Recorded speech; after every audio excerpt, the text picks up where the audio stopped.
Desde que eu nasci, tentaram me aprisionar com as correntes da miséria. Eu sou negro fujão. Nasci e fugi, transgredi. Não consigo me adaptar às normas que naturalizam as injustiças. E por isso enfrento a reação daqueles que são mais fortes, daqueles que detêm o poder, daqueles que nos amarram, daqueles que obtêm benefícios, vantagens com a redução da nossa liberdade, da nossa vida. Foi assim na Câmara dos Vereadores, quando eu enfrentei os vereadores que pediam cloroquina, vermectina. Foi assim quando eu lutei pela vida e pela memória dos homens negros mortos no nosso país, em especial Moise Kabagambe, na Igreja dos Homens Pretos. Tem sido assim também na Assembleia Legislativa do Paraná, quando eu não abaixei a cabeça diante de um parlamentar autoritário que se achava rei, porque já está lá há 30 anos, dos quais 10 como presidente. Falei para ele que ele não era rei, ele cortou o meu microfone e eu também disse a ele que naquele momento ele era um corrupto, principalmente porque ele corrompia o regimento a qual ele fez juramento, e o regimento dizia que eu tinha direito a falar, e ele se corrompeu em interesse próprio. Mas também a corrupção assola a figura do Adhemar Traiano por diversos casos que a própria imprensa noticiou, e o mais recente dos casos é esse que envolve o Vicente Malucelli. Sabemos que o Ministério Público ainda não promoveu a denúncia, já faz um ano, acredito que promoverá, acredito também nas instituições, e nessa denúncia está lá ouvida a boca do próprio Vicente Malucelli, que o Adhemar Traiano pediu dinheiro para ele para o casamento da filha, e pediu dinheiro porque o Vicente Malucelli tinha ganhado uma licitação e controlava a comunicação da Assembleia Legislativa do Paraná. Então, por diversos ângulos, a corrupção recai sobre o Adhemar Traiano, mas naquele momento em específico, o regimento, a corrupção, ele corrompia o regimento e a si próprio. Olha que ironia do destino, as pessoas estavam lá para falar contra o aborto, porque era uma pauta que estava sendo discutida no Supremo Tribunal Federal. E elas estavam lá também com bandeiras de Israel, hasteadas. E eu disse que Israel é um país em que o aborto é liberado, em diversas hipóteses. Que a maconha é liberada em diversas hipóteses. Que as próprias marchas dos orgulhos LGBT, identidade de gênero, etc., existe há muito tempo. É um país liberal, portanto. E aquelas pessoas, contraditoriamente com a bandeira de Israel, diziam contra o aborto. O que eu disse a eles é que, afora a ignorância, que evidentemente assombrava aquelas pessoas, havia também uma boa dose de hipocrisia. O Adhemar Traiano, nesse momento, me interrompeu. E eu falei, o senhor deve me ouvir. O senhor, porque eu fiz devidamente a inscrição. O senhor e todos os hipócritas que lotam hoje essa casa. Eu me referia aos hipócritas que falavam contra o aborto, defendendo um país que promove o aborto. Essa contradição se chama hipocrisia. E ele vestiu a carapuça, porque era na medida exata da figura dele. E disse, aqui não tem nenhum hipócrita, Renato Freitas. Me respeite, respeite os parlamentares dessa casa. Ora, hipócritas, segundo eles próprios, porque eu estava me referindo à bancada dos que estavam lá protestando. E ele cortou o meu microfone, depois de me corrigir ou tentar de alguma forma me disciplinar. E eu saí, fui para outro microfone e falei, o senhor não é rei, o senhor respeite o regimento, respeite a minha palavra, eu sou um parlamentar, eu tenho o direito de falar, no mínimo. Sem esse direito, eu não exerço a representatividade. eu não exerço aquilo que a Constituição reserva à minha figura como um representante legal. E depois disso, cheguei próximo dele e falei: o senhor é corrupto. Porque de acordo com o nosso dicionário, corrupto é aquele que corrompe também. E ele corrompia naquele exato momento o regimento. Para além, né, dos diversos fatos notórios e públicos que indicam que há corrupção nas demais ações do presidente da Assembleia, Adhemar Traiano. Olha, por minha sorte, o regimento da Assembleia Legislativa do Paraná, diferente do da Câmara de Vereadores, exige uma punição gradativa. Então ele não pode chegar e me caçar, não pode iniciar pela pena capital. Ele precisa dar uma sanção, uma advertência ou até mesmo caçar o meu direito à palavra. Mas nenhuma dessas punições nós aceitaremos e nem nos resignaremos, porque aquele que diz a verdade não merece castigo, já diz o ditado popular. Olha, eu acredito que a função do parlamentar é revigorar os sonhos, os anseios do povo. Mostrar que é possível sonhar com a transformação da realidade a tal ponto que a realidade contemple a condição de vida dos mais pobres. Parece que ter as refeições 3 por dia, uma casa própria, um emprego digno, condições de estudo, de conhecimento, de lazer, de organização política, parecem utópicos, objetivos inalcançáveis, de acordo com aqueles que rezam a cartilha do pragmatismo estrito e tacanho. Esses não têm pressa. O tempo não é o mesmo para todos. Depende muito de que lado da porta do banheiro você está. Se você está do lado de dentro com o almanaque da Mônica, o tempo é um.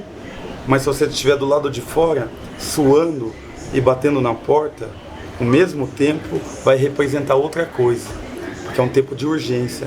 Nós, o povo, estamos no tempo de urgência, de exigir o impossível, até que se torne possível. É isso um pouco que a gente faz, e para isso a gente tem que demonstrar os limites da institucionalidade.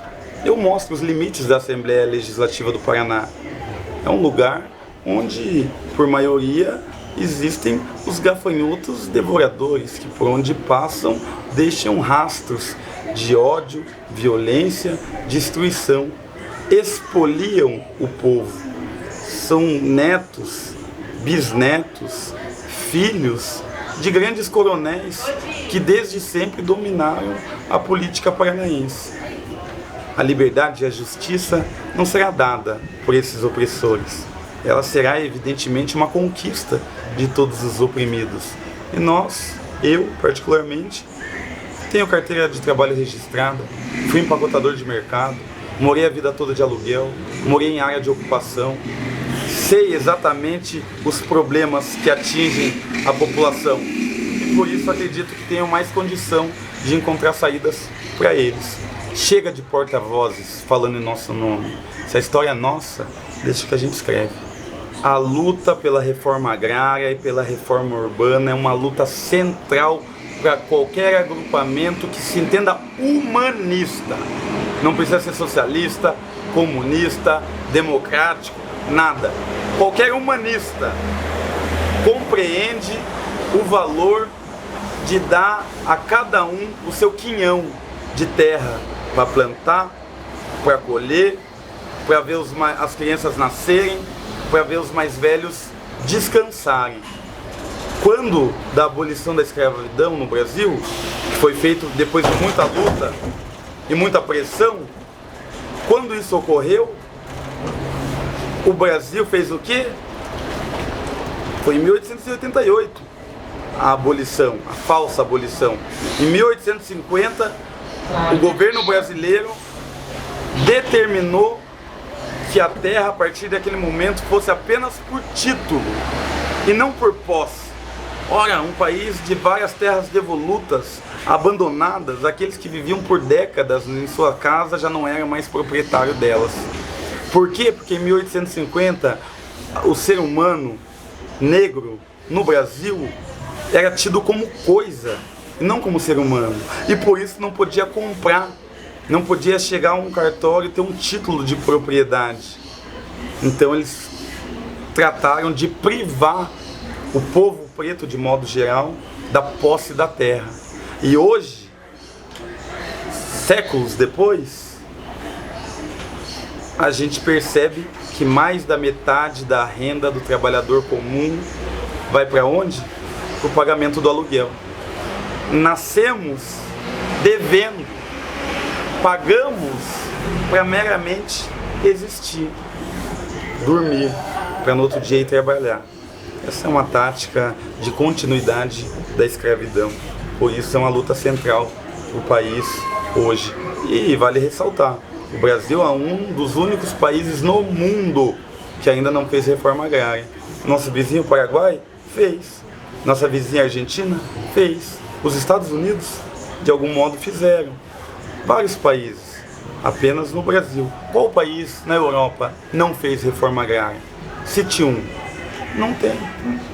Esse modo de produção e de manutenção de privilégios, em que os coronéis têm a terra, o poder fundiário, daí tem o poder econômico e daí tem o poder político. É claro que a gente não vai conseguir se libertar deles se a gente continuar necessitando deles para morar, para trabalhar, para viver. A gente vai continuar votando neles e as desigualdades ainda se reproduzirão. Olha, a institucionalidade é corrupta. O maior crime organizado que temos hoje é aquele promovido pelo próprio Estado. E como? Exemplo de quando eu fui vereador. O prefeito Rafael Greca, num universo de 38 vereadores, ele tinha pelo menos 28 na mão dele. Votavam com ele em tudo e ainda votam. Mas por quê?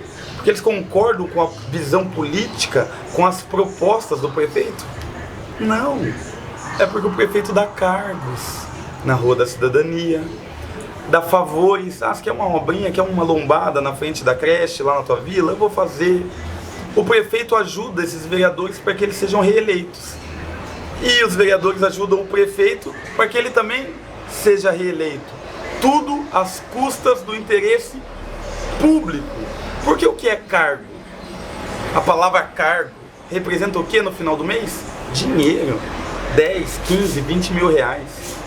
Então o prefeito, no resumo, dá dinheiro para os vereadores, para que os vereadores votem com ele e para que ele dê benefícios para os ricos. E por isso continue ele também rico e continue agradando os donos do poder e se perpetuando no poder. A mesma estrutura se repete aonde? Na Assembleia Legislativa do Paraná. Olha, temos o caso, por exemplo, poderia citar vários, mas do Denian Couto, deputado estadual, que hoje está na folha de pagamento do governador. Como assim, Renato? Pode isso? Não pode, mas ele está. Como? O governador é dono da Rede Massa de televisão, que é do pai dele, da família dele. E o Denian Couto agora trabalha para eles como apresentador. Então é empregado do governador. Será que não é um interesse divergente e conflitante você ao mesmo tempo trabalhar para o povo e por isso fiscalizar o governador, que é um dever do deputado, e ao mesmo tempo trabalhar para o governador dizendo que está fiscalizando o povo? Acender duas velas. É óbvio que isso é errado, é antiético, mas representa muito bem a institucionalidade. Porque a institucionalidade é corrupta, portanto limitada, não dá oportunidade das pessoas se realizarem enquanto cidadãos. O povo paga a conta quando o governador escolhe a música, pagando a banda, e a banda são os deputados. Quem paga a banda escolhe a música e o povo dança. Isso não é admissível. Olha, a esquerda, a partir do momento que ela chegou ao poder, ela foi se burocratizando. Primeiro por necessidade, para compreender, aprender, se apropriar do Estado e das suas funções para melhor servir ao povo. Normal, ok, perfeito.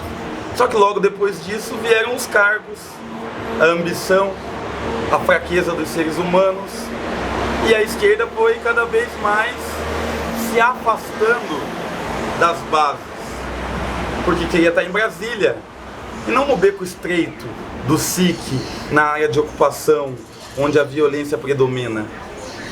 A esquerda queria estar nos cargos partidários, na direção, nos postos onde rende inclusive dinheiro, e não queria estar no chão de fábrica conversando com a operadora de caixa do mercado durante a pandemia de Covid, sabendo dela, como ela se sentia sendo tão exposta a um vírus que ela mal conhecia, se tinha crise de ansiedade, transtorno mental por conta disso, se estavam eles, essa categoria dos trabalhadores de mercado à frente de caixa, morrendo por conta do Covid, se eles tinham condições de se organizar.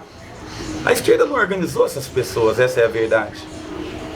Por isso o Mano Brown, naquele discurso épico, falou pro PT, anunciando já a possível derrota, diagnosticando o problema. Disse, voltem para a base.